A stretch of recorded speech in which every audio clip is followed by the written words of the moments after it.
guys come to San Diego with a book that is already a phenomenon and that people love, what is it like to meet fans who are excited about the property and who are excited about what you've done with it?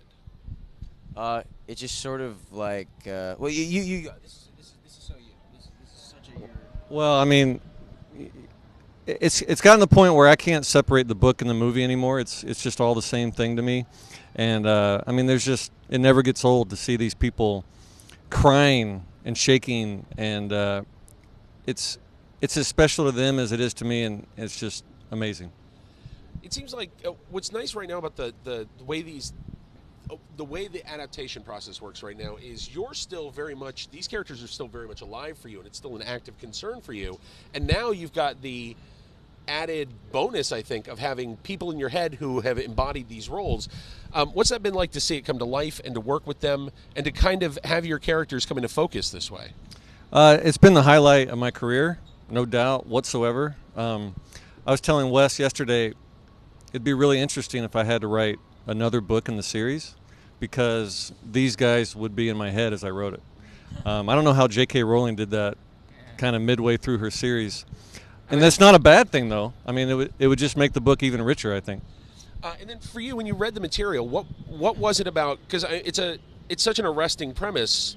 So what jumped out at you, and what was the opportunity for you that you saw as a filmmaker? Yeah, well, when it was given to me, it was kind of, we talked about it being Lord of the Flies meets Lost, which I keep saying a lot, but to me that's very intriguing. You know what I mean? It's situationally very interesting, and you can do a lot of really great tension stuff, and in that kind of Hitchcock way, and that's really fun as a filmmaker. The survivalist aspect of it for me was huge. Because I was one of those kids growing up, living out in the woods, basically, building, tree houses in the woods and going camping, all those great things.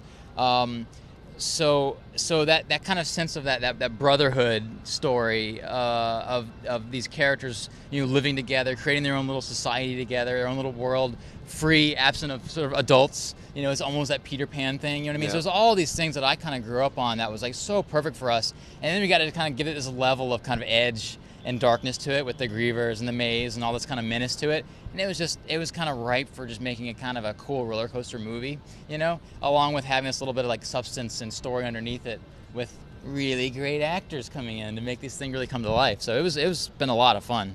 Well, and for you guys, there is a responsibility when you see this fan base who are already so actively engaged and who have a very distinct connection to these characters.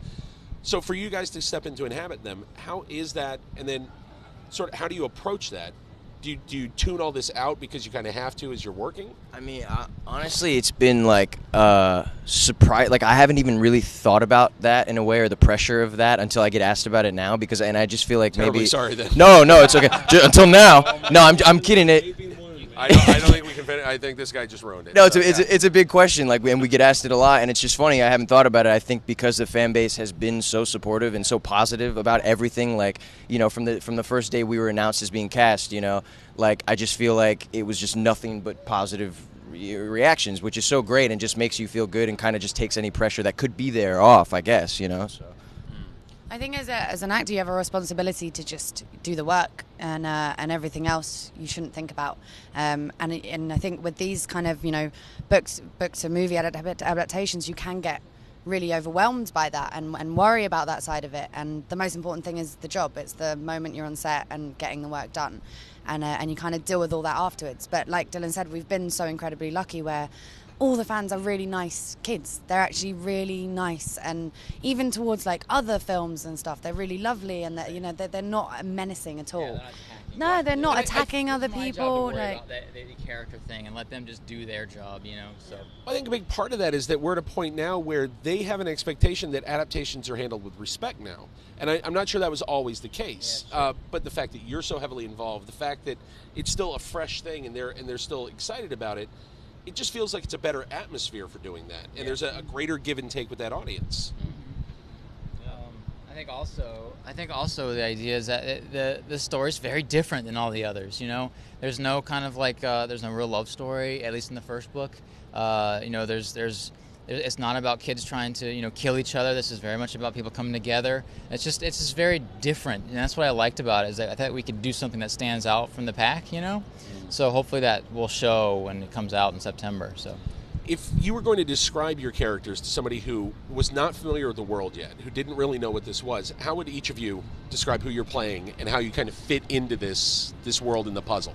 Yeah, I mean, without it sounding kind of pretentious or at the risk of being cheesy, like I think the main aim for all of us, and this was the precedent that Wes set, was that at the end of the day they needed to be real, relatable kids. These shouldn't be some kind of like supernatural beings that are in extraordinary circumstances. These are very ordinary kids in extraordinary circumstances. So that was the first thing.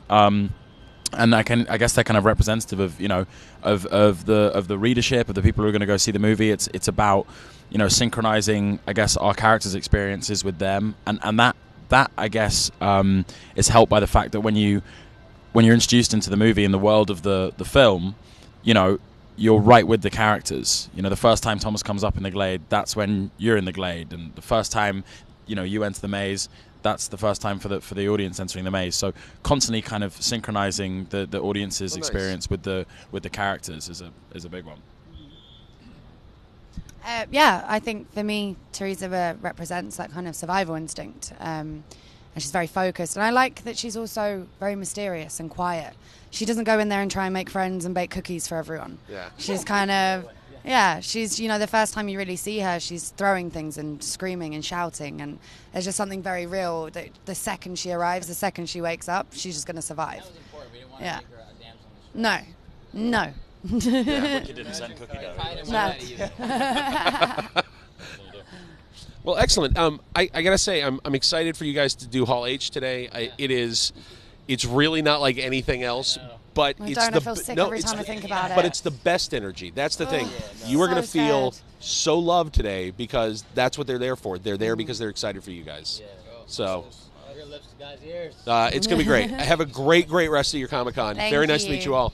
Can't wait to see it. Thanks, dude. Good to see you. Cheers, dude. Take care.